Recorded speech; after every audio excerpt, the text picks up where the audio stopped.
Hər il qəbul imtahanlarından sonra minlərlə gəncin həyatı bir neçə bal fərqi ilə tamamilə dəyişir. Xüsusən də oğlanların. Təsəvvür edin, 400, 500, hətta 600 bal toplayan bir gənc sırf ixtisas seçimindəki səhvə və ya rəqabətin güclü olmasına görə universitetdən kənarda qalır. Və qanun dərhal işə düşür. 18 yaşı tamam olan bu savadlı gənc birbaşa hərbi xidmətə yollanır.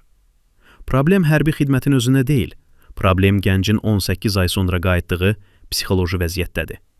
Əvvəla o artıq fasiləsiz oxumada öyrənmə vərdişlərini, eləcə də biliklərinin bir hissəsini qismən unudur.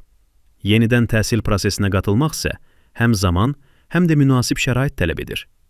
Digər tərəfdən isə orta məktəbi bitirən uşaq valideyn himayəsini təbii qəbul edirdi.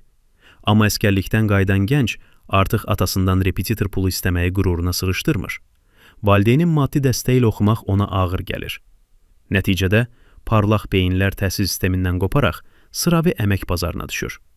Biz isə potensial mühəndisimizi, həkimimizi, alimimizi itiririk. Buna son qoymaq mümkündür.